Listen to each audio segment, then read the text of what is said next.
After a business trip, she got pregnant by her billionaire CEO. Then he sat beside her in a meeting. Emily Carter knew the coffee at the bodega on Pine Street tasted like burnt rubber, but she bought it anyway. Every morning, same order, same polite nod to the guy behind the counter who never remembered her name. 28 years old, and her life had turned into a checklist she'd made for someone else. The apartment in Capitol Hill was fine, hardwood floors that creaked in the middle of the night, a radiator that clanked when the heat kicked on, windows that faced a parking lot. She'd lived there 3 years, still hadn't hung anything on the walls. The place felt temporary, like she was waiting for something to start. Northbridge Systems sat in a glass tower downtown, the kind of building that looked impressive from the outside and felt cold once you were in it. 14th floor, corner office suite. She'd been Nathan Walker's executive assistant for 2 years, which meant she knew his schedule better than her own, could predict his mood by the way he held his coffee cup, and had stopped noticing how good he looked in a suit until she couldn't stop noticing. That was the problem.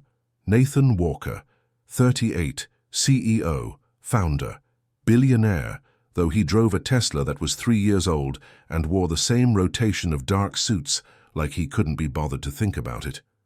He had this way of listening, really listening, that made you feel like the only person in the room, which was dangerous when you were the person he listened to most. She told herself it was professional. The long conversations that stretched past office hours. The way he'd lean against her desk in the mornings, coffee in hand, asking how her weekend was like he actually cared. The looks that lasted a second too long before one of them remembered to glance away. Professional. Right. The trip to Chicago came up in March. Investor meetings. 2 days, maybe 3. He needed her there to manage the logistics, keep the schedule tight, make sure nothing fell through the cracks. She'd done it before. Denver, San Francisco, Austin, always the same. Work, dinner with clients, separate hotel rooms, polite distance. Except this time felt different before they even left. The flight was delayed. Some mechanical issue that kept them sitting on the tarmac at SeaTac for an hour and a half.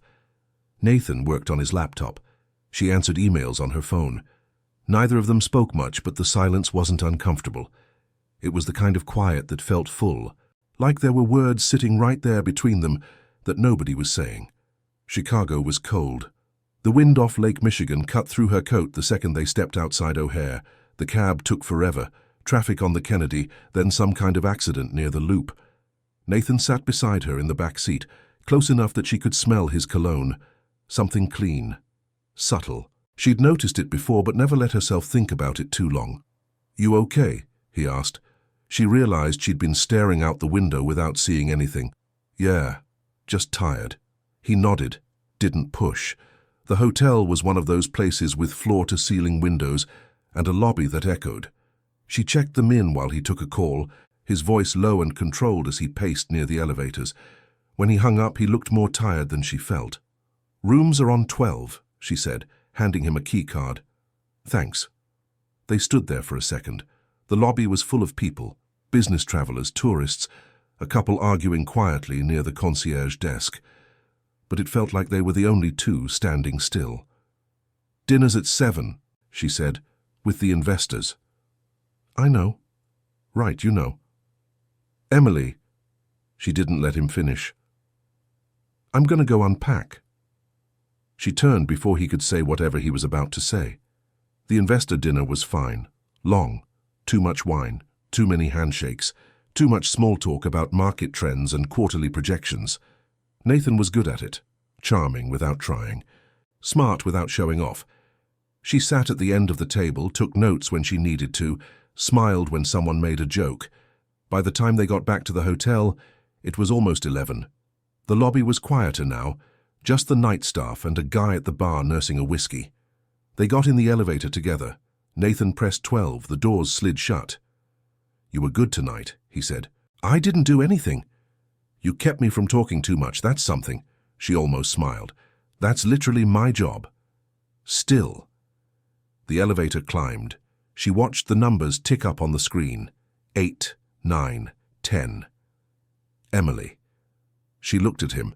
He was standing closer than he needed to, not crowding her, just there.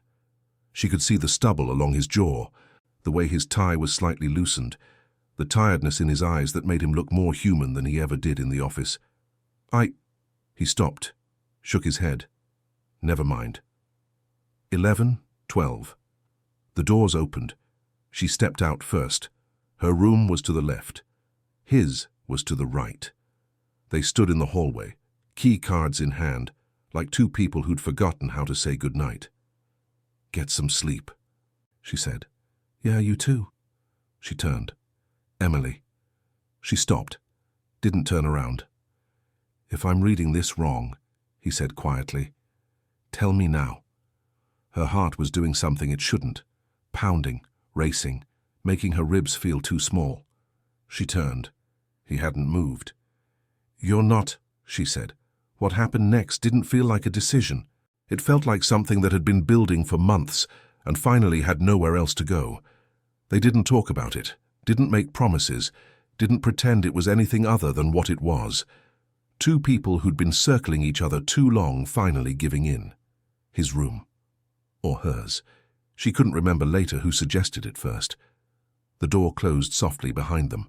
There was a moment, just one, where they could have stopped, where one of them could have said this is a bad idea and walked away, but neither of them did. His hand found hers first, not grabbing, just holding, steady and warm and careful, like he was afraid she might disappear. "We don't have to—" "I know," she said. But they both knew they were going to. Later, how much later, she lay awake in the dark, listening to him breathe beside her. The room was too warm, the sheets were tangled, her clothes were somewhere on the floor near the door, and she couldn't remember the last time she'd felt this awake at 2 in the morning. Nathan's arm was draped across her waist, heavy and solid. She could feel his heartbeat against her back, steady and slow. He was asleep. She wasn't. She should have felt guilty, should have been panicking, should have been running through all the reasons this was a mistake, the power dynamic, the professionalism, the inevitable mess this would create if anyone found out. But all she felt was the weight of his arm around her and the strange, unsettling realization that she didn't want to move. Morning came too fast. She woke up to grey light filtering through the curtains and the sound of her phone buzzing on the nightstand. Nathan stirred beside her, mumbled something she didn't catch, then went still again. She grabbed her phone. 6:30. They had a meeting at 9. Reality settled back in like a weight. She slipped out of bed as quietly as she could, gathered her clothes, and got dressed in the bathroom. When she came back out, Nathan was awake, sitting on the edge of the bed in his boxers, hair messed up, looking at her like he was trying to figure out what to say. "Hey," he said. "Hey." The silence stretched, awkward, heavy. "I should—" She gestured vaguely toward the door. "I need to get ready." "Yeah, right." She turned to leave. "Emily." She stopped, looked back. He was still sitting there, elbows on his knees, looking more uncertain than she'd ever seen him. "This doesn't have to be weird," he said. She almost laughed. "It's already weird." "I know, but—" "We'll figure it out later," she said. "We have a meeting in 2 hours." He nodded. She left before either of them could say anything else. The meetings that day were a blur. She took notes, smiled, nodded. Pretended everything was normal. Nathan did the same. They were professionals. They knew how to compartmentalize, but every time their eyes met across the conference table, she felt it again. That pull, that heat. The memory of his hands on her skin, his breath against her neck, the way he'd said her name in the dark. By the time they got on the plane back to Seattle that evening, neither of them had said a word about what happened. She told herself that was fine. She told herself it was just one night. She told herself it wouldn't change anything. The plane took off into a sky streaked with red and gold.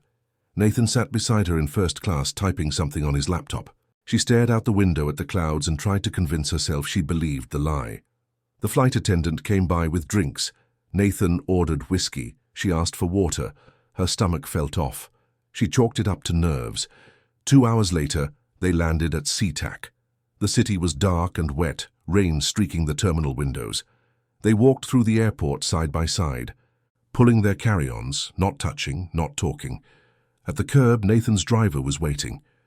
"You need a ride?" he asked. She shook her head. "I'm good. I'll grab an Uber." He hesitated. "Emily, I'll see you Monday," she said. She walked away before he could finish. The Uber took 20 minutes. She sat in the back, staring at her phone without seeing it, trying to process what the hell she'd just done. When she got home, the apartment felt emptier than usual. The radiator clanked. The fridge hummed. Somewhere down the hall, a neighbor's TV was too loud. She dropped her bag by the door and stood there in the dark, still wearing her coat. Her hands were shaking. Monday came like a punishment. Emily woke up at 6, same as always, but her body felt wrong, heavy, like she'd been awake all night even though she'd slept, badly in pieces, waking every hour to check her phone and finding nothing. No texts from Nathan, no missed calls. Nothing. She told herself that was good. Professional. What did she expect? A morning after message like they were dating. They weren't dating. They'd made a mistake. A really, really stupid mistake that she was going to pretend never happened. The shower was too hot. The coffee tasted worse than usual. She stood in front of her closet for 10 minutes trying to decide what to wear, which was insane because she wore the same rotation of blouses and slacks every week. But today everything felt wrong. Too tight, too formal, too much like she was trying. She settled on a navy blouse and grey pants. Simple, professional, invisible. The commute downtown was the same as always. The bus that smelled like old upholstery and someone's breakfast burrito. The walk from the stop on 3rd Avenue. The elevator ride to the 14th floor. But her stomach was doing flips the whole way, and by the time she got to her desk, she felt like she might throw up. Stress. It was just stress. She logged into her computer, checked Nathan's calendar. He had a 9 o'clock with the finance team, a 10:30 with legal, lunch blocked off, and back-to-back meetings until 4. Packed. Normal. She could do this. She could sit at her desk 20 feet from his office and act like nothing had changed. Her phone buzzed. Nathan Walker. Coffee. She stared at the message. 3 letters. A question mark. Like it was the simplest thing in the world. Her fingers hovered over the keyboard. Emily Carter. Sure. The usual? Nathan Walker. Yeah. Thanks. She grabbed her bag and headed for the elevator, grateful for an excuse to leave before he came out of his office. The coffee shop on the corner of 5th was crowded. The line stretched almost to the door, full of people in suits staring at their phones, nobody talking. She stood there with her arms crossed, trying not to think about the fact that she'd done this 100 times before, and it had never felt this complicated. When she got back to the office, Nathan's door was open. He was standing by the window, phone pressed to his ear, his back to her. The light from outside made him look sharper than usual. The line of his shoulders, the way his hand was shoved in his pocket, the tension in his posture that she recognized as frustration. She set the coffee on his desk without a word and turned to leave. "Hold on," he said into the phone. Then to her, "Emily, wait." She stopped. He finished the call. Something about a delayed contract. She wasn't really listening and set the phone down. For a second, neither of them spoke. "Thanks for the coffee," he said. "No problem." "Listen, we don't have to do this," she said quickly. "I mean, we're fine. It's fine. We're professionals." He looked at her, really looked at her. "Are we?" "Yeah, totally." The word sounded fake, even as she said it.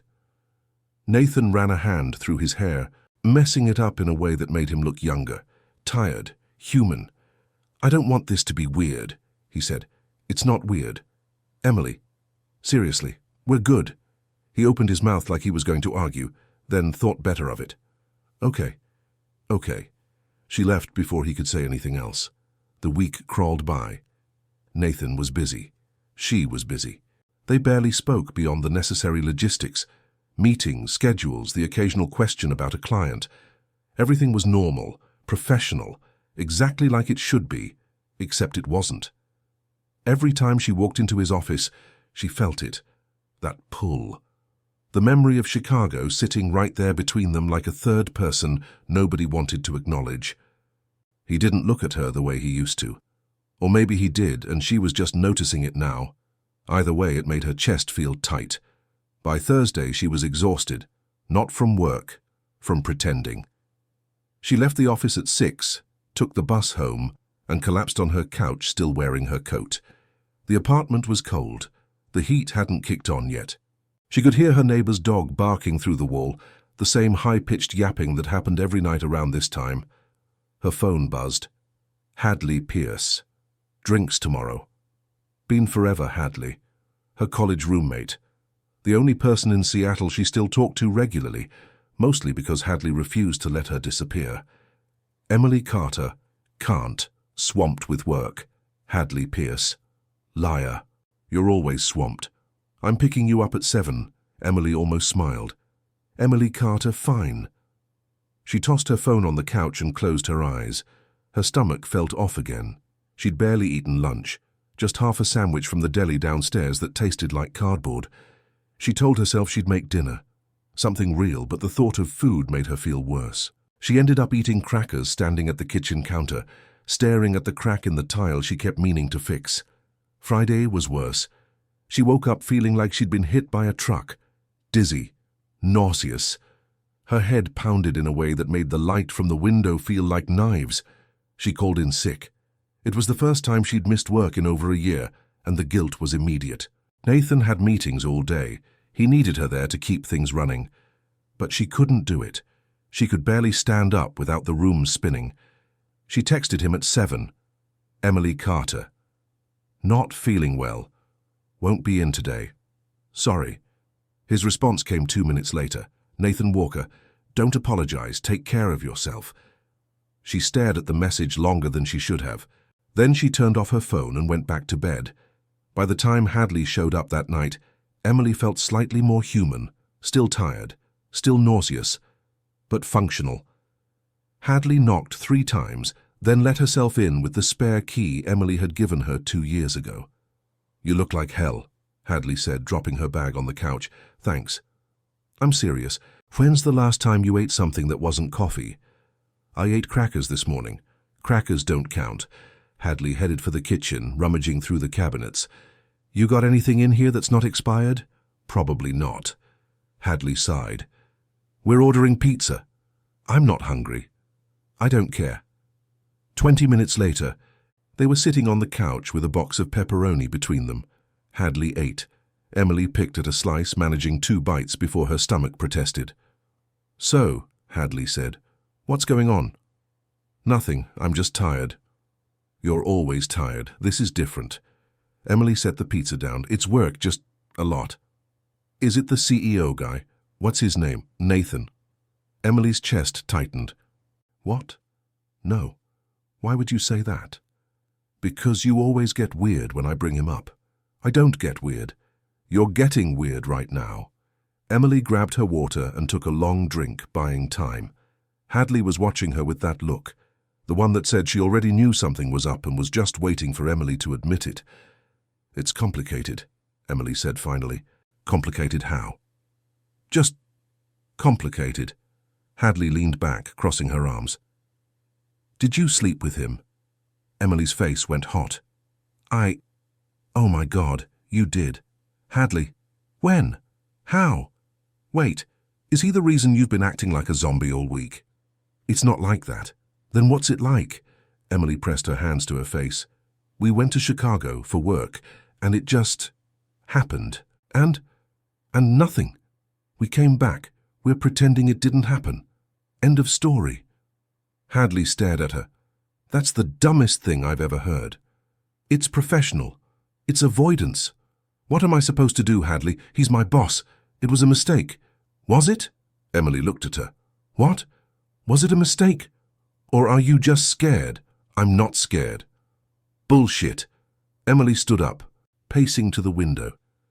The street below was dark, rain starting to streak the glass. A car drove by, headlights cutting through the wet.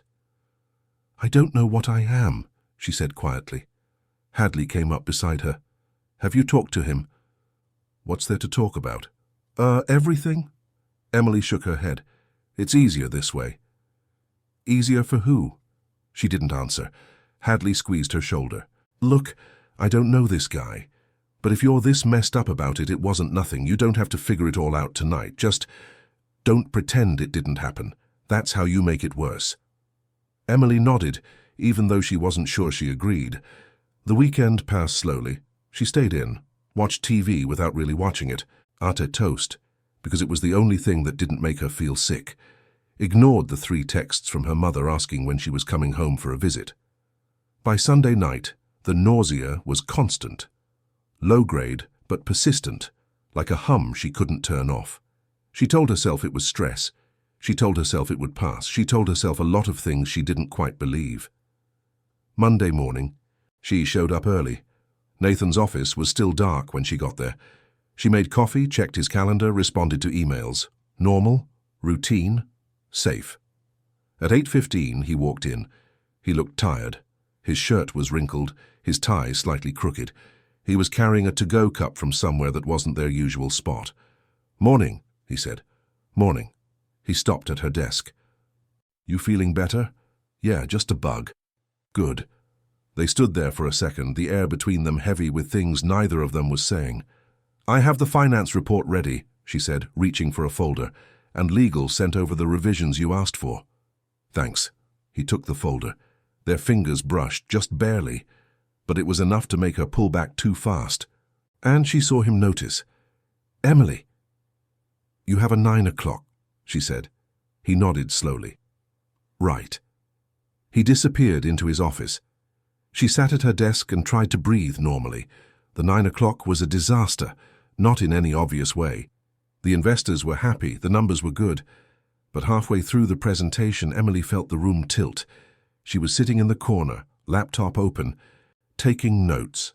Nathan was at the head of the table, mid-sentence about quarterly projections, when the dizziness hit. She gripped the edge of the table. The words on her screen blurred. Her heart was pounding too fast, too loud, and suddenly she couldn't remember if she was supposed to be breathing or if breathing was something that just happened. Emily. She looked up. Everyone was staring at her. Nathan was out of his chair. You okay? I'm fine, she managed. Just... The room swayed. She stood up too fast. The chair scraped. Someone said something she didn't catch. Nathan was beside her, his hand on her elbow. Steady. Solid. Let's take 5, he said to the room. No, Take 5, he repeated, firmer this time. The investors exchanged glances but didn't argue. Nathan guided her out of the conference room, his hand still on her arm, and didn't let go until they were in the hallway. When's the last time you ate? He asked. This morning. What did you have? Toast. That's it? She pulled away from him. I'm fine, I just stood up too fast. Emily, you look like you're about to pass out. I'm not going to pass out. You've been sick all week. It's stress. It's more than stress. She looked at him. His jaw was tight, his eyes sharp with something that looked like worry, but felt heavier than that. I'm fine, she said again. He didn't look convinced. Go home.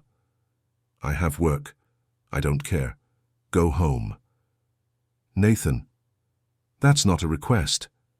She wanted to argue, but the truth was, she felt like hell. And standing there in the hallway with him looking at her like that was making it worse. Fine, she said. She grabbed her bag from her desk and left without looking back. The Uber took forever. Traffic on Madison, then construction near the hospital. She sat in the back, staring out the window, feeling her stomach churn with every turn. When she got home, she went straight to the bathroom and threw up, twice. When it was over, she sat on the cold tile floor, arms wrapped around her knees, trying to catch her breath. This wasn't stress. This was something else. She thought about the last time she'd felt this way, dizzy, nauseous, exhausted for no reason. She thought about Chicago, the hotel, the way Nathan had kissed her neck, his hands careful and sure, the sheets tangled around them in the dark. She thought about the fact that they hadn't used protection. Her phone buzzed on the counter. Nathan Walker. Let me know when you're home. She stared at the message. Then she stood up, grabbed her keys and walked to the CVS 3 blocks away. The pregnancy test aisle was in the back, next to the vitamins. She stood there for 5 full minutes, staring at the boxes before grabbing the first one she saw and heading for the register. The cashier didn't look at her, didn't say anything, just scanned the box and handed her the receipt. Back at the apartment, she locked the bathroom door. Her hands were shaking so hard she almost dropped the test. 3 minutes. That's what the box said. 3 minutes to know if her entire life was about to change. She set a timer on her phone and sat on the edge of the tub. The apartment was quiet. The radiator clanked. Somewhere down the hall, her neighbor's dog barked. The timer went off. She looked at the test. 2 lines. Positive. The floor dropped out from under her. Emily sat on the bathroom floor for 20 minutes. Maybe longer. She wasn't sure. Time felt wrong. Too fast and too slow at the same time, like she was watching herself from somewhere else. The test sat on the edge of the sink. 2 lines. Still there. Still positive. Like staring at it long enough might make it change. It didn't. Her phone buzzed again. Nathan Walker. Emily? She picked it up. Put it down. Picked it up again. Emily Carter. Home. I'm fine. The lie felt automatic. Easy. She'd been telling it all week. She stood up slowly, legs shaky, and shoved the test back in the box. Then she shoved the box in the bottom of the trash can, under a wad of paper towels, like hiding it would make it less real. It didn't work. She walked to the living room and sat on the couch. The apartment was too quiet. She turned on the TV just to have noise. Some home renovation show where people were arguing about countertops. She wasn't watching, just staring. Pregnant. The word sat in her chest like a stone. She wasn't ready for this. Wasn't ready for any of it. A baby. Nathan's baby. The whole office finding out. Her mother's voice in her head asking how she could be so careless. The looks. The whispers.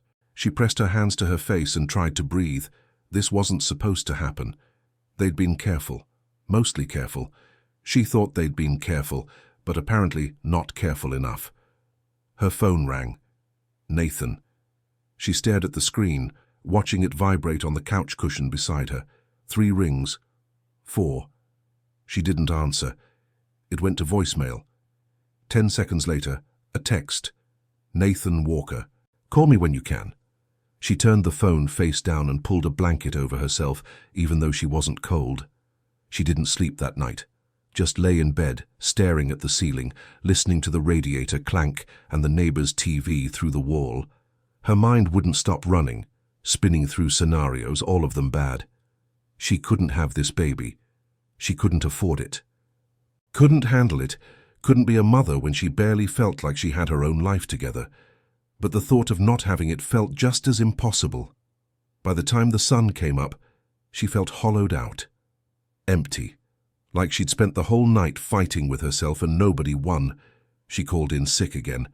Emily Carter, still not feeling well. Need another day. Nathan's response came immediately. Nathan Walker, do you need anything? Emily Carter, no, just rest. Nathan Walker, okay, let me know if that changes. She turned off her phone. Tuesday bled into Wednesday. She didn't leave the apartment. Barely ate.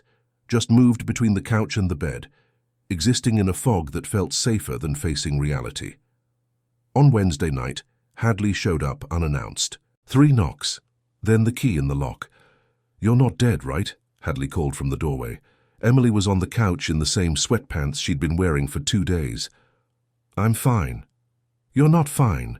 You look worse than you did on Friday. Hadley dropped a grocery bag on the counter.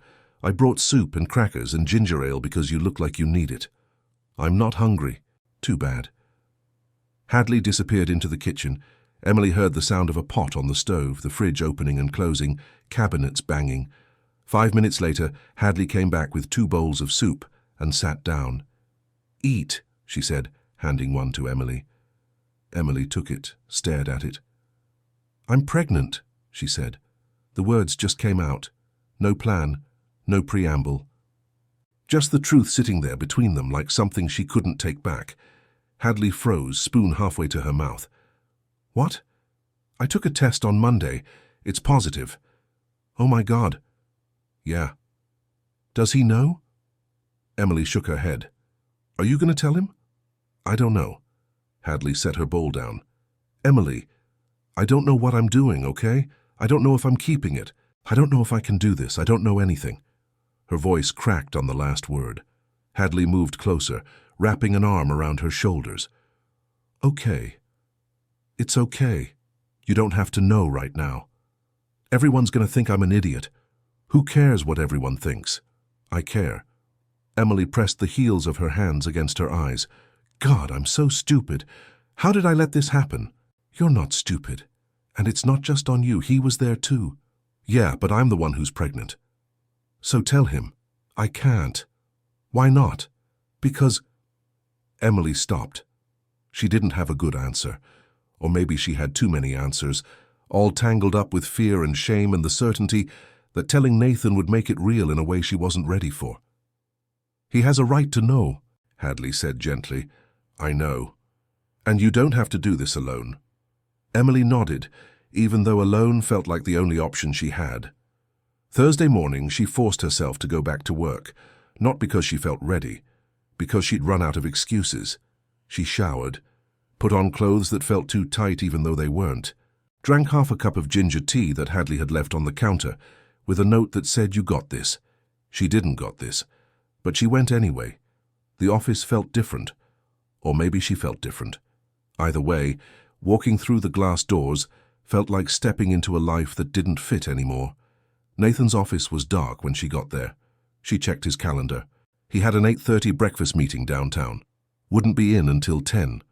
Relief hit her so hard she almost sat down.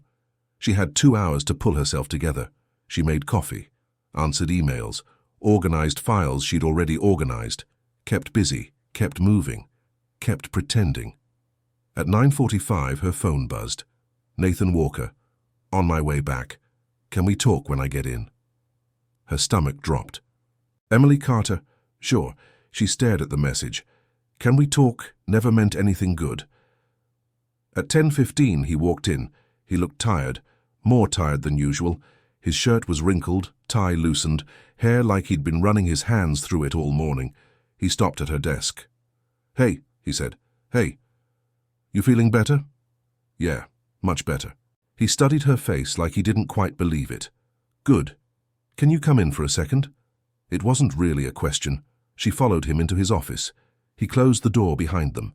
The click of the latch felt louder than it should. Sit, he said, gesturing to the chair across from his desk. She sat. He didn't. Just stood there by the window, hands in his pockets, staring out at the city like he was trying to figure out what to say. The silence stretched. Nathan, you've been off all week, he said, turning to face her. And don't tell me you're fine, because I know you're not. Her chest tightened. It's just been a rough week. Is it about Chicago? She froze. Because if it is, he continued, we need to talk about it. We can't just pretend it didn't happen. I thought that's what we were doing.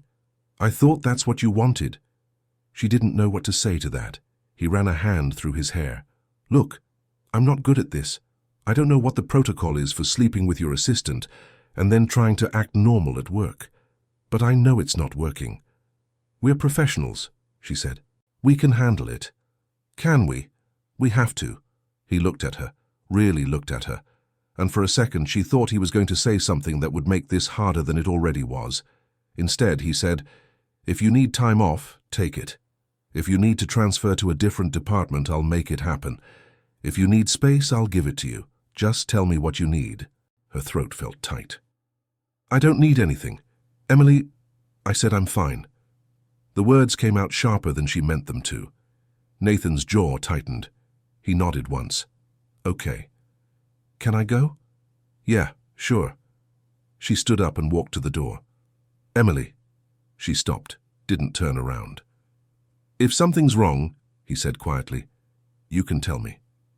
She gripped the door handle. I know. She left before he could see her face. The rest of the day was a blur. She worked, took calls, organized meetings, moved through the motions like she was on autopilot. At 4, Nathan left for a client dinner. At 5, the office started to empty. By 6, she was alone.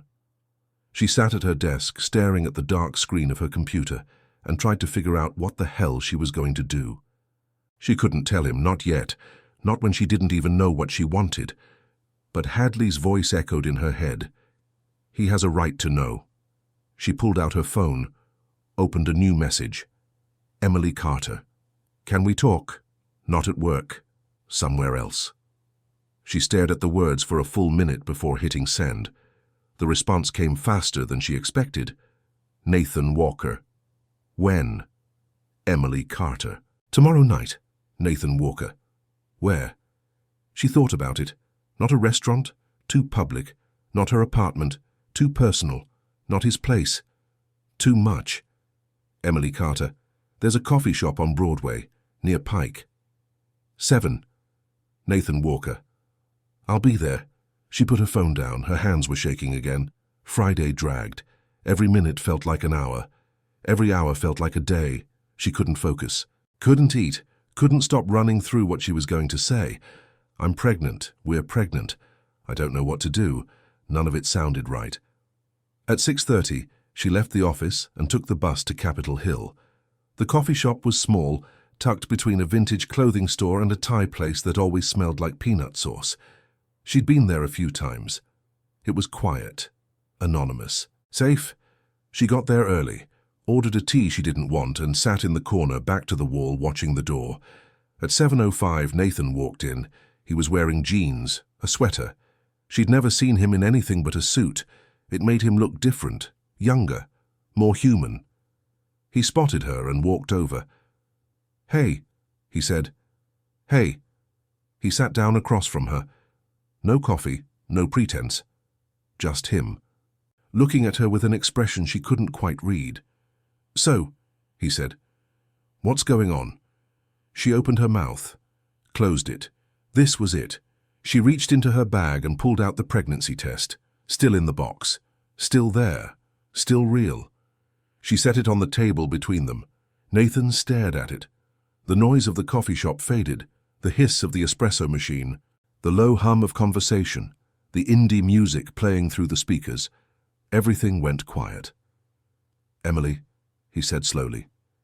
"Is that positive?" she said. "Yeah."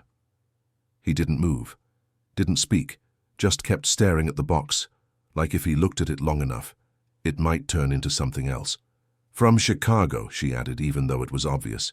"Jesus." "Yeah."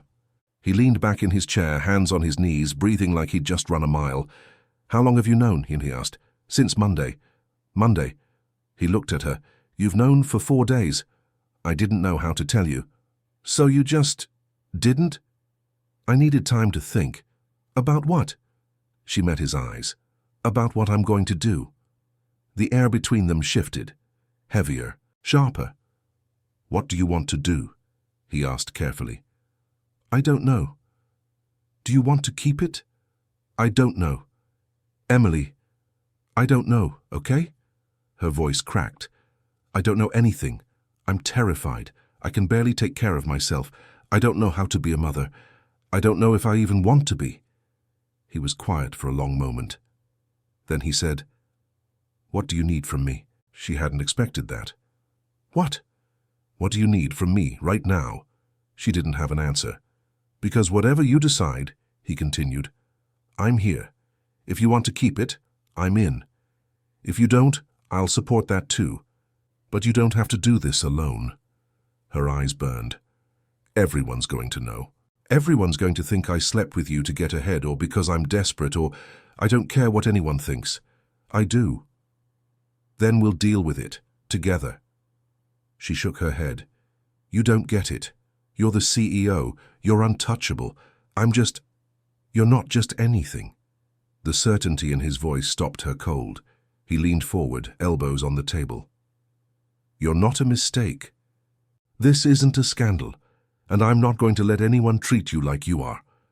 She wanted to believe him. God, she wanted to believe him. But the fear was bigger than his words. "I need time," she said quietly. "Okay. I need to figure out what I want before I can figure out what we're doing. That's fair. And I need you to not push. I won't. She looked at him. At the way he was sitting there, steady and solid, like he wasn't about to run, like he meant what he said. I'm scared, she admitted. Me too. That surprised her. You are? Yeah. I'm fucking terrified. But we'll figure it out. She nodded, even though she didn't know if she believed it. Nathan reached across the table. Not grabbing. Just offering. She looked at his hand for a long moment. Then she took it. His fingers closed around hers. Warm. Steady. Real. They sat like that for a while. Not talking. Just holding on. Outside, the rain started. The rain didn't let up. Emily sat in the coffee shop, watching the water streak down the windows, Nathan's hand still wrapped around hers. The warmth of it felt like the only solid thing in a world that had turned liquid. We should go, he said after a while. She nodded, but didn't move. Emily. I know. But sitting here felt safer than stepping back out into reality. Safer than going home to an empty apartment where she'd have to sit with the weight of what she'd just told him. Nathan squeezed her hand gently. Come on, I'll give you a ride. You don't have to. I know. She let him pull her to her feet. His car was parked 2 blocks away. They walked in silence, rain soaking through her jacket, cold seeping into her bones. Nathan stayed close, not touching, but there, like he was afraid she might disappear if he looked away. The Tesla was warm inside. Almost too warm. He turned down the heat without her asking. Where to? He said. She gave him her address. The drive should have taken 10 minutes. Traffic made it 20. Neither of them spoke. The windshield wipers beat a steady rhythm, and somewhere on the radio a song played that she didn't recognize. She stared out the window at the blurred lights of the city, trying not to think. When they pulled up in front of her building, Nathan put the car in park but didn't turn it off. You gonna be okay tonight? He asked. Yeah. You sure? She looked at him. His jaw was tight, his knuckles white on the steering wheel. He looked like he wanted to say something but didn't know how. I'm sure, she said. Call me if that changes. Nathan, I mean it. Any time. I don't care if it's 3 in the morning. If you need something, call. She nodded, throat tight. And Emily? Yeah? Take the weekend. Figure out what you need. We'll talk Monday. Okay. She opened the door. The rain hit her face, cold and sharp. She hesitated, 1 foot on the pavement, the other still in the car. Thank you, she said, for not— Don't, he interrupted. You don't have to thank me. She nodded and got out. He waited until she was inside the building before driving away. The apartment felt emptier than usual. She kicked off her wet shoes, peeled off her jacket, and stood in the dark for a minute, dripping water on the hardwood floor. The radiator clanked. The fridge hummed. Somewhere down the hall, her neighbor's dog barked. She turned on the lights. Everything looked the same as when she'd left that morning. Same dishes in the sink, same pile of mail on the counter she'd been ignoring for a week, same crack in the tile she kept meaning to fix, but nothing felt the same. She made tea she didn't drink, sat on the couch with a blanket she didn't need, stared at the TV without turning it on. Her phone buzzed. Hadley Pierce. How'd it go? Emily stared at the message. Emily Carter. I told him. Hadley Pierce. And? Emily Carter. He said he's in. Whatever I decide. Hadley Pierce. That's good, right? Emily Carter. I guess. Hadley Pierce. You don't sound convinced, Emily Carter. I don't know what I am. Hadley Pierce. Want me to come over? Emily Carter. No, I need to think. Hadley Pierce. Okay, but call if you change your mind. Love you, Emily Carter. Love you too. She set the phone down. The truth was she didn't want to think. Thinking meant facing decisions she wasn't ready to make. Thinking meant imagining futures that all felt wrong in different ways.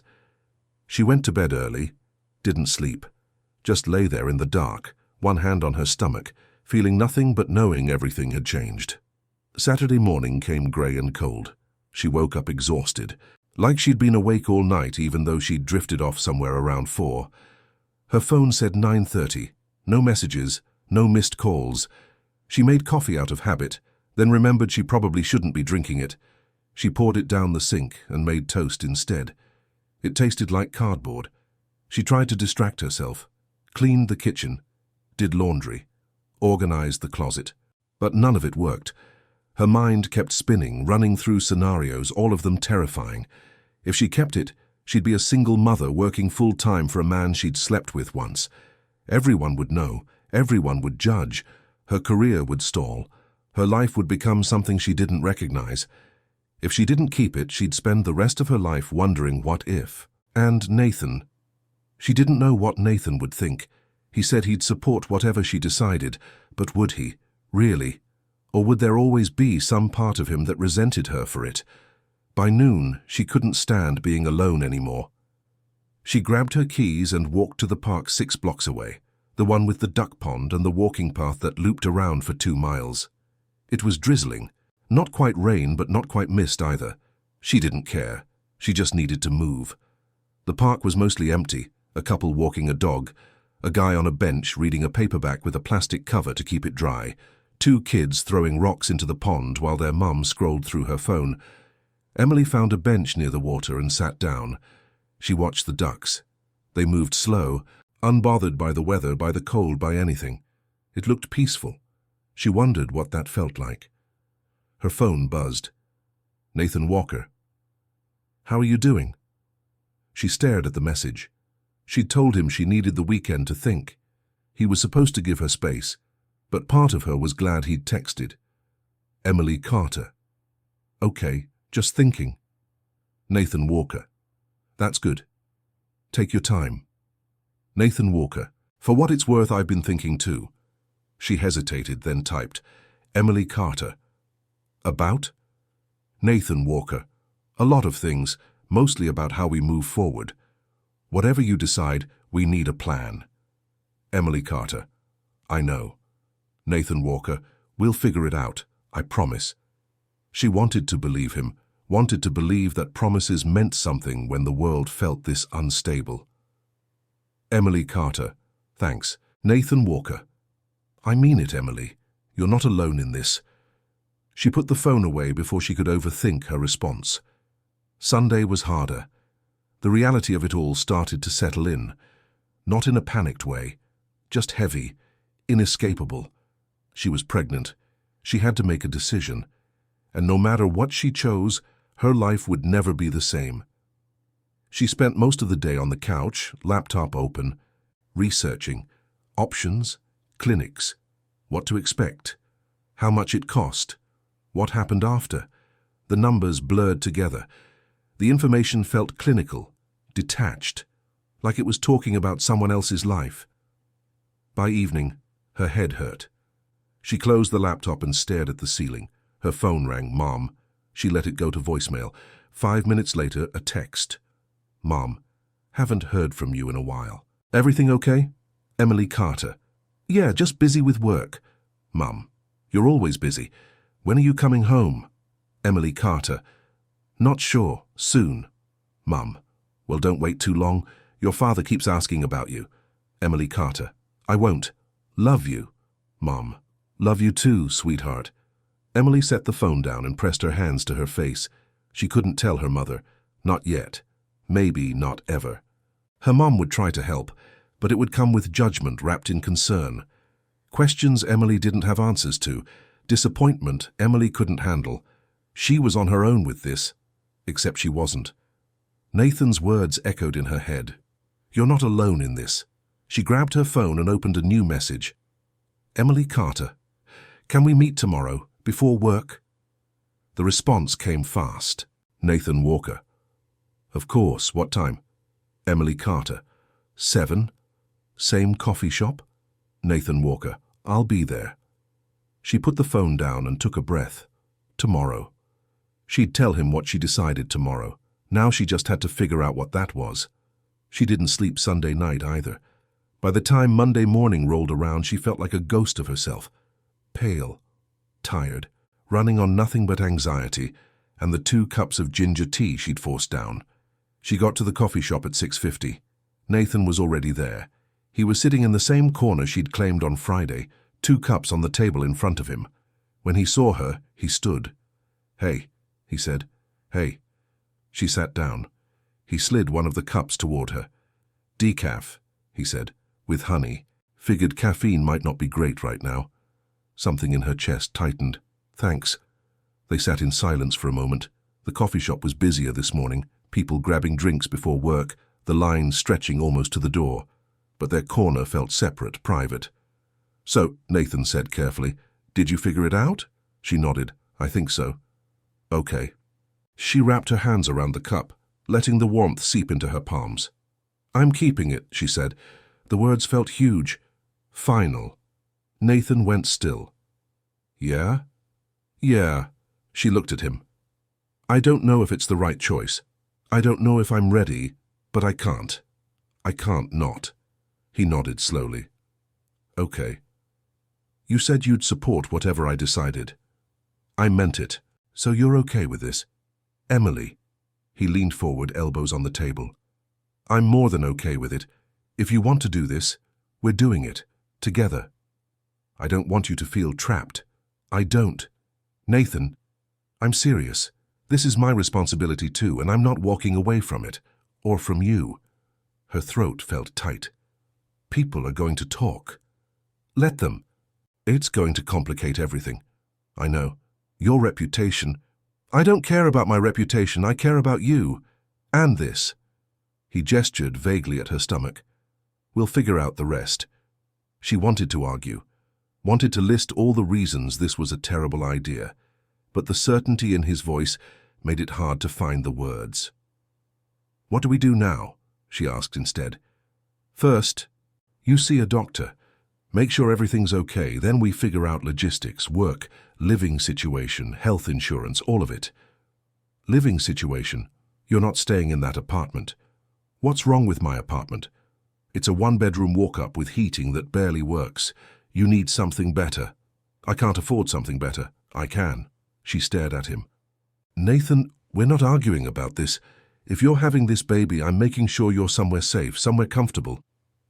I don't want your money. It's not about what you want. It's about what's right." She opened her mouth to argue, then stopped. Because the truth was he wasn't wrong. The apartment was fine for her, but for a baby. "We'll talk about it," she said finally. "Okay." They sat there for another minute, the reality of it all settling over them. "I'm scared," she admitted. "Me too." "But you don't look scared." "I'm good at hiding it." She almost smiled. Nathan reached across the table again, the same way he had on Friday, hand open, offering. This time she didn't hesitate. She took it. His fingers closed around hers, warm and solid and real. "We're gonna be okay," he said. She wanted to believe him. Maybe, for the first time, she almost did. They stayed at the coffee shop until 7:30. By the time they walked into the office together, the early crowd was already there. A few people glanced up as they passed. Emily felt the weight of those looks, the questions behind them. Nathan didn't seem to notice. Or if he did, he didn't care. They took the elevator to the 14th floor, stood side by side in silence. When the doors opened, Nathan turned to her. "You're taking the morning off," he said. "Call your doctor. Make an appointment. Today if you can." "I have meetings. I'll handle them. Nathan, Emily." His voice was firm but not unkind. "Take care of yourself. That's an order." She wanted to argue. But the exhaustion was catching up to her, and honestly, the idea of sitting at her desk pretending everything was normal felt impossible. "Okay," she said. "Good. Let me know when the appointment is. I'm coming with you." "You don't have to. I want to." She looked at him, at the determination in his eyes, the set of his jaw. This wasn't a suggestion. This was him drawing a line. "Okay," she said again. He nodded. "I'll see you later." She watched him walk into his office, door closing softly behind him. Then she turned and headed for the elevator. The doctor's office had an opening at 11. Emily took it. She spent the morning pacing her apartment, trying to distract herself with TV she wasn't watching and toast she couldn't finish. By the time she left for the appointment, her nerves were shot. The clinic was in a medical building near downtown. Sterile, bright, full of pregnant women in various stages, some glowing, some looking as terrified as Emily felt. She checked in at the front desk, filled out paperwork, sat in the waiting room staring at a parenting magazine she didn't open. At 11:15, a nurse called her name. The exam room was small, paper-covered table, posters about prenatal vitamins and fetal development, a sink in the corner that dripped every few seconds. The doctor came in 5 minutes later, Dr. Patel, mid-40s, kind eyes, calm demeanor. "So," she said, sitting down, "you think you're pregnant?" "I know I am. I took 3 tests." "Okay. Let's confirm that and see where we're at." The appointment was quick. Blood test, physical exam, questions about her last period, her medical history, whether she was taking any medications. "Based on what you've told me," Dr. Patel said, "I'd estimate you're about 6 weeks along. We'll do an ultrasound next visit to be sure." 6 weeks. It felt like nothing and everything at the same time. "Is everything okay?" Emily asked. "I mean, Everything looks good so far. You're young, healthy, no red flags, but you'll need to start taking prenatal vitamins, and we'll want to see you back in 2 weeks." Emily nodded, trying to absorb the information. "Do you have question?" Dr. Patel asked. 1,000. None of them medical. "Not right now," Emily said. "Okay. The nurse will get you set up with vitamins and a follow-up appointment. And Emily." "Yeah?" "This is a lot to process. Be gentle with yourself." Emily felt her eyes burn. She nodded. She left the clinic with a prescription for prenatal vitamins and an appointment card for 2 weeks from now. She sat in her car for 10 minutes staring at the card. Then she texted Nathan, "Emily Carter. Appointment done. Everything looks okay. Nathan Walker." "That's good, really good." Nathan Walker. "When's the next one?" Emily Carter. 2 weeks. They're doing an ultrasound." Nathan Walker. "I'll be there." She put the phone away and started the car. On the drive home, something shifted. Not relief exactly, not excitement, but something close to acceptance. This was happening. She was having a baby. Nathan's baby. And for the first time since she'd seen those 2 lines, she let herself imagine what that might actually mean. The rain started again as she pulled into her parking spot. She sat there for a minute, engine off, listening to the water drum against the roof. Then she got out and went inside. Her phone buzzed one more time. "Nathan Walker, we're gonna be okay." She stared at the message. Then she typed back, "Emily Carter. Yeah, I think we are." And for the first time in a week, she almost believed it. 2 weeks felt like 2 months. Emily went to work, answered emails, organized meetings, smiled when people asked how she was doing and lied through her teeth. "Fine, just tired, you know how it is." Nobody knew how it was. Nathan kept his distance at the office. Professional, careful. But every morning there was coffee on her desk, decaf with honey, and every evening a text checking in. Nathan Walker. "How are you feeling?" Emily Carter. "Tired, nauseous, the usual." Nathan Walker. "Eating enough?" Emily Carter. "Trying." Nathan Walker. "Let me know if you need anything." It was strange, this new version of them. Not quite boss and assistant, not quite together. Something in between that neither of them knew how to name. The office hadn't noticed yet, or if they had, nobody said anything. Emily caught a few looks. Linda from accounting watching her a little too long. Brett from marketing asking if she'd lost weight, but nothing direct. Nothing she couldn't deflect with a tired smile and a subject change. She knew it wouldn't last. The ultrasound appointment was on a Thursday. Emily woke up that morning with her stomach in knots. Not from nausea, from nerves. This was real now. Or it had been real before. But this felt different, more concrete. She was about to see proof that there was something inside her, something growing, something that would become a person. The thought made her dizzy. She got dressed slowly. A loose sweater, jeans that still fit but wouldn't for long. Her hands shook as she tied her shoes. Her phone buzzed. Nathan Walker, leaving now. See you there. She'd given him the address 2 days ago. They'd agreed to meet at the clinic instead of arriving together. Less obvious. Easier to explain if anyone asked. Not that anyone was asking yet. The waiting room was quieter than last time. Just one other woman, heavily pregnant, flipping through a magazine. Emily checked in and sat in the corner, hands folded in her lap, trying to breathe normally. At exactly 9, Nathan walked in. He was wearing a suit, dark grey, no tie. He looked like he'd come straight from a meeting, which he probably had. His eyes found hers immediately. "Hey," he said, sitting down beside her. "Hey, you okay?" "Nervous." "Me too." She glanced at him. He looked calm, controlled, but his knee was bouncing just slightly, and his jaw was tight. "You don't look nervous," she said. "I'm good at faking it." She almost smiled. The nurse called her name. They stood together. Nathan's hand found the small of her back as they walked down the hallway. Just a touch, barely there. But it steadied her. The exam room was the same as before, paper-covered table, posters, the dripping sink. Dr. Patel came in a minute later, smiling when she saw Nathan. "You must be Dad," she said, extending a hand. Nathan shook it. "Nathan Walker." "Good to meet you. I'm Dr. Patel." She turned to Emily. "How are you feeling?" "Okay, tired, nauseous most mornings." "That's normal. Should ease up in a few weeks." She gestured to the table. "Go ahead and lie back. We'll take a look." Emily climbed onto the table. Nathan stood beside her, hands in his pockets, looking like he didn't know what to do with himself. Dr. Patel squeezed gel onto Emily's stomach. It was cold. Emily flinched. "Sorry," Dr. Patel said. "This'll just take a minute." She pressed the wand to Emily's abdomen and turned the screen toward them. At first, Emily couldn't make sense of what she was seeing. Just grey shapes, static.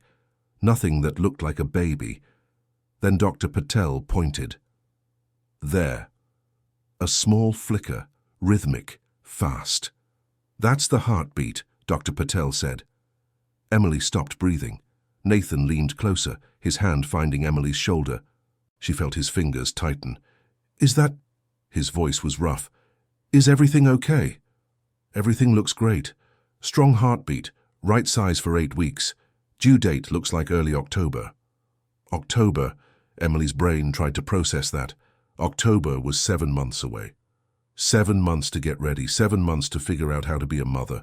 7 months wasn't enough time. "Do you want to hear it?" Dr. Patel asked. Emily nodded, not trusting her voice. Dr. Patel flipped a switch. The room filled with sound, a fast rhythmic whooshing, like a tiny drum, like a promise. Emily's eyes burned. She looked up at Nathan. He was staring at the screen, jaw tight, eyes fixed on that small flickering shape. His hand on her shoulder was trembling. "That's—" He stopped, cleared his throat, tried again. "That's our baby." "Yeah," Dr. Patel said, smiling. "That's your baby." They didn't speak until they got to the parking lot. Emily walked in a daze, printout of the ultrasound clutched in her hand. Nathan followed, silent, his expression unreadable. When they reached his car, he stopped. "Emily." She turned. He looked wrecked, in a good way, in a way that made her chest ache. "I know this is complicated," he said. "I know we're figuring it out as we go, but—" He stopped, ran a hand through his hair. "That was real. That was our kid in there, and I'm all in, whatever it takes." She nodded, throat too tight to speak. "I mean it," he continued. "I'm not doing this halfway. I'm not showing up for the appointments and then disappearing. I want to be there, for all of it, for you, for them." "Them," she repeated softly. "Yeah, them." Something broke open in her chest. Relief, fear, hope, all of it at once. "Okay," she whispered. "Okay. Yeah, okay." He pulled her into a hug, not careful, not tentative, just solid and warm and there. She let herself lean into him, let herself believe, just for a moment, that this might actually work. They went back to the office separately, Emily first, then Nathan 20 minutes later. Professional, careful. Nobody needed to know they'd spent the morning together at a doctor's appointment, looking at ultrasound images of a baby that was half hers, half his. She sat at her desk, staring at her computer screen without seeing it. The ultrasound printout was in her bag. She'd looked at it 4 times already. That small shape, that flickering heartbeat. Real. Her phone buzzed. Hadley Pierce. How'd it go? Emily Carter. Good. Everything looks good. Hadley Pierce. Did he go with you? Emily Carter. Yeah. Hadley Pierce. And? Emily Carter. And he cried. There was a pause. Hadley Pierce. He cried? Emily Carter. Almost. He got emotional. Hadley Pierce. Damn, okay, I like him. Emily Carter. You haven't even met him, Hadley Pierce. Don't need to. Any guy who cries at an ultrasound is a keeper. Emily smiled despite herself. Emily Carter. We'll see. Hadley Pierce. You're keeping it right? Like officially? Emily Carter. Yeah, officially. Hadley Pierce. Okay, good. I'm going to be the best fake aunt ever. Emily Carter. You're going to be the only aunt. Hadley Pierce. Even better. Emily put her phone down. The office was quiet. Most people were at lunch. She could hear the hum of the air conditioning, the distant sound of someone on a call in the conference room, the elevator dinging down the hall. Normal sounds, normal day, except nothing was normal anymore. That evening, Nathan knocked on her apartment door at 7. She'd been expecting him. He'd texted an hour ago asking if he could come over. They needed to talk, he'd said, about logistics. She opened the door. He was still in his suit, tie loosened, looking tired. Hey, he said. Hey, come in. He stepped inside, glancing around. She saw him take in the small space, the kitchen barely big enough for one person, the living room that doubled as a dining room, the single bedroom visible through the half-open door. You want something to drink? She asked. I have water and... Water. I'm good. They sat on the couch. The same couch where she'd sat with Hadley a week ago, spilling the truth about the pregnancy. The same couch where she'd spent 3 sleepless nights trying to figure out what to do. Now Nathan was here, and they were doing this. So, he said, we need to talk about the apartment situation. Nathan, before you argue, just hear me out. She closed her mouth. This place is fine for you, he continued, but it's not fine for a baby. 1 bedroom, no elevator, parking's a nightmare. And the heat, he gestured at the radiator in the corner. That thing sounds like it's dying. It works. Barely. She wanted to argue, but he wasn't wrong. I don't want your charity, she said. It's not charity, it's common sense. Nathan, I found a place, he interrupted. 2-bedroom, Queen Anne, ground floor, parking included, working heat. It's available next month. She stared at him. You found a place? Yeah, without asking me. I'm asking now. That's not how this works. Then tell me how it works. His voice was calm but firm. Because from where I'm sitting, you're 8 weeks pregnant with my kid, living in a walk-up with heating that barely functions. So yeah, I found a place. A better place. And I'm asking you to move. I can't afford Queen Anne. I can. I'm not letting you pay my rent. Why not? Because... She stopped. Because it felt wrong. Because it made her feel dependent. Because she didn't want to owe him anything. Because what? He pressed. Because people will talk. Let them. Nathan, if people find out I'm living in an apartment you're paying for, they're going to assume that I'm taking care of my kid? Good. Let them assume that. She shook her head. This is too much. It's not enough. He leaned forward. Emily, I'm not trying to control you. I'm trying to help. You're having my baby. Our baby. And I want to make sure you're somewhere safe. Somewhere comfortable. Is that really so terrible? She wanted to say yes. Wanted to hold on to her independence, her pride. Her ability to say she didn't need anyone. But the truth was, she did need help. And he was offering it. I'll think about it, she said finally. Okay. But I'm not making any promises. Fair enough. They sat in silence for a moment. There's something else, Nathan said. What? We need to tell HR. And the board. Her stomach dropped. Already? Not about the baby, not yet, but about us, about Chicago. There's a conflict of interest policy. I need to disclose it. What happens when you do? Probably nothing. We're both adults. It was consensual. But they'll want to make sure there's no favoritism, no appearance of impropriety. So I'll get transferred, maybe, or I'll assign you to someone else, or we'll figure out a different arrangement. But we have to disclose it. She pressed her hands to her face. This is getting complicated. I know. Everyone's going to know. Eventually, yeah. I'm not ready for that. I know, he said again, but we don't have a choice. We do this the right way or it blows up in our faces later. He was right. She knew he was right. But that didn't make it easier. When? She asked. Next week. I'll talk to HR first. Get a sense of what they need. Then we'll go from there. She nodded, feeling the weight of it settle over her. Hey. Nathan's hand found hers. We're gonna be okay. You keep saying that. Because it's true. She wanted to believe him. God. She wanted to believe him. I'm scared, she admitted. Me too. She looked at him, at the certainty in his eyes, the steadiness of his hand in hers. But we're doing this, he said. Together. Right? Right. He squeezed her hand. Also, he added, I'm buying you dinner. You need to eat. I'm not hungry. I don't care, you're eating. Nathan, that's not a request. She almost smiled. You're bossy. I'm practical. There's a difference. They ordered Thai food, pad cuw and spring rolls. Emily managed half her plate before her stomach protested. Nathan didn't push, just packed up the leftovers and put them in her fridge. By the time he left, it was almost 9. Text me when you decide about the apartment, he said at the door. I will. And Emily? Yeah? Thank you for doing this, for letting me be part of it. Her throat tightened. You're the father. You don't have to thank me.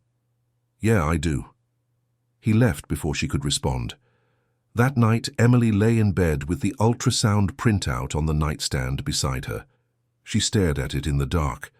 That small shape, that flickering heartbeat. 8 weeks. In 7 months, that shape would be a person, a baby. Hers, Nathan's, theirs. The weight of it was enormous, terrifying. But for the first time since she'd seen those 2 lines on the pregnancy test, it didn't feel impossible. Her phone buzzed. Nathan Walker, sleep well. Tomorrow's a new day. She smiled despite herself. Emily Carter. You too. She set the phone down and closed her eyes. Outside, the rain started again. The radiator clanked. The neighbor's dog barked. Normal sounds, normal night. Except nothing was normal anymore. And maybe, she thought as sleep finally pulled her under, that was okay. 6 months later. The apartment in Queen Anne had better heat. Emily noticed it every morning when she woke up. No clanking radiator, no cold spots by the windows, just steady warmth that worked the way it was supposed to. The second bedroom was painted a soft grey. Not pink, not blue, just grey, neutral. Waiting. She stood in the doorway now, one hand on her lower back, the other resting on the swell of her stomach. 34 weeks. The baby, their baby, moved constantly now. Little kicks, rolling movements that made her ribs ache and her breath catch. Outside, the rain was coming down hard. October in Seattle. Right on schedule. Her phone buzzed on the dresser. Nathan Walker, running late, traffic on the bridge, be there in 20. She smiled. Emily Carter, no rush. We're not going anywhere. She walked to the living room and sat down carefully on the couch, the same couch from her old apartment. Nathan had insisted on moving it even though it was worn and the cushions sagged. It was hers. That was enough. The coffee table had ultrasound pictures spread across it. 20 weeks, 24 weeks, 30 weeks, each one showing more detail, more proof that this was real. A girl. They'd found out at the anatomy scan 2 months ago. Emily had cried. Nathan had gone quiet for a full minute, then pulled her into a hug so tight she could barely breathe. A daughter. His daughter. Their daughter. The office had found out in June. Emily had been 4 months along, just starting to show when Nathan sat down with HR. He'd disclosed everything. Chicago, the relationship, the pregnancy, all of it. There'd been a meeting, questions. discussions about conflict of interest and company policy. In the end, they'd transferred Emily to a different department. Marketing, better hours, less stress. Same pay. People talked. Of course they talked. Emily heard the whispers, saw the looks. Linda from accounting made a comment about lucky timing. Brett from marketing asked if she'd planned it. She ignored them. Nathan didn't. He'd called a meeting with the senior leadership team, made it clear that anyone who had something to say about Emily's pregnancy could say it to his face. Or leave. Nobody left. The whispers stopped, mostly. Her mother had taken it better than expected. There'd been shock, questions, a long phone call where Emily explained everything, the trip, the mistake, the decision to keep the baby. Her mother had gone quiet for a long time. Then she'd said, "Are you happy?" Emily had thought about it, really thought about it. "Yeah," she'd said. "I think I am. Then that's all that matters." Her parents were flying in next week to help, to meet Nathan, to be there when the baby came. Emily was terrified, but also grateful. The door opened. Nathan walked in, soaked from the rain, carrying 2 bags of groceries. "Hey," he said. "Hey." He set the bags on the counter and kicked off his shoes. His hair was wet, shirt sticking to his shoulders. He looked tired. He'd been working too much. She kept telling him to slow down. He kept saying he would. He never did. "How are you feeling?" he asked, walking over. "Tired, sore, huge." "You're not huge. I'm enormous." He sat down beside her, hand immediately going to her stomach. The baby kicked. Right on cue. Nathan smiled. That smile, the one that still made her chest feel tight. "She's active today," he said. "She's active every day." "Takes after you," Emily laughed. "I'm the least active person alive right now." "Fair point." They sat in comfortable silence, his hand on her stomach, her head resting on his shoulder, the rain drumming against the windows. It wasn't perfect, nothing was. They still argued about money, about the apartment, about how involved his mother wanted to be, about whether they needed a bassinet and a crib, or if one was enough. They still hadn't figured out what they were, not officially, not in a way that came with labels or definitions. They weren't dating. They weren't married. They were just them. 2 people having a baby together, 2 people trying to figure it out as they went. But it worked. Somehow, impossibly, it worked. "I got the crib," Nathan said after a while. Emily lifted her head. "You what?" "The crib, the one you liked. I ordered it. Should be here next week." "Nathan, we talked about this. I know. You wanted to wait. But we're 6 weeks out. We need it." She wanted to argue, but she was too tired. "Fine," she said. "Fine? Yeah, fine." He looked at her, suspicious. "That was easier than I expected. I'm too pregnant to fight." He laughed. The sound filled the apartment. Warm. Real. "Also," he added, "I got the rocker." "The expensive one?" "The comfortable one." "Nathan, you're going to be up all night with her. You need something comfortable." She shook her head, smiling despite herself. "You're impossible." "I'm prepared." "There's a difference." Later that night, after they'd eaten dinner, pasta that Emily could only manage half of, they sat on the couch again. Nathan's laptop open on his knees, going through work emails. Emily with a book she wasn't reading. The baby kicked, hard. Emily winced. Nathan looked up immediately. "You okay?" "Yeah, she's just active." He closed the laptop and moved closer. His hand found her stomach again. The baby kicked against his palm. "Hey, kid," he said softly, "take it easy on your mom." Emily's chest tightened. She watched him, the way he talked to the baby, like she was already here, like she was already real. "You're gonna be a good dad," she said quietly. He looked at her. "Yeah?" "Yeah. You're gonna be a good mom." She wasn't sure about that. Still had doubts, still woke up sometimes in the middle of the night wondering if she was ready for this, but she didn't say that. "We'll figure it out," she said instead. "Together. Together." He leaned over and kissed her forehead. Soft. Careful. Not romantic, not in the movie sense, just real. 6 weeks later, on a Tuesday night in October, Emily's water broke. She was standing in the kitchen making tea when she felt it. The sudden warmth, the certainty that this was it. "Nathan," she said calmly. He was in the bedroom, packing the hospital bag they'd been meaning to pack for 2 weeks. "Yeah? It's time." He appeared in the doorway holding a pair of tiny socks. "Time for what?" Time. He dropped the socks. 12 hours later, at 6:30 in the morning, their daughter was born. 7 pounds, 4 ounces, dark hair, Nathan's eyes, Emily's nose. Perfect. They named her Clare. Clare Elizabeth Walker. The middle name was Emily's grandmother's. The last name had been Nathan's idea. Emily had argued, said it was too much, too permanent, too real. He'd looked at her with those steady eyes and said, "She's mine. She's yours, she's ours, that's as real as it gets." Emily had cried and agreed. The first night home was chaos. Claire cried. Emily cried. Nathan looked terrified. They took turns, one sleeping while the other held the baby, figuring it out in real time. By the third night, they had a rhythm. By the second week, they almost felt like they knew what they were doing. By the first month, they were exhausted but functioning. And somewhere in the mess of sleepless nights and dirty diapers and bottles at 3 a.m., Emily realized something. This was her life now. Not the life she'd planned. Not the life she'd imagined when she was 28 and living in a walk-up in Capitol Hill, buying burnt coffee and pretending she had it together. This was better, harder, messier. More complicated, but better.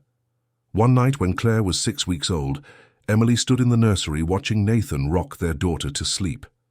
He was humming, some song she didn't recognize. His shirt was wrinkled, his hair a mess, stubble along his jaw because he'd forgotten to shave. He looked exhausted and happy. Emily leaned against the doorframe, feeling something warm settle in her chest. Nathan looked up and saw her watching. "Hey," he whispered. "Hey." "She's almost out." "Good." They stood there for another minute, the three of them, a family, not perfect, but theirs. The end. Final message for you. Sometimes the best things in life come from the moments we never planned, from the mistakes we thought would ruin us, from the fears we almost let win. Emily and Nathan didn't have a fairy tale. They had something better, something real. They had late nights and hard conversations. They had doubts and fears and moments when they didn't know if they could do it. But they also had each other, and Claire, and a love that grew not from perfection but from showing up, every single day, even when it was hard, especially when it was hard. That's the thing about love, the real kind. It doesn't always look like the movies, it doesn't always feel easy, but it's worth it.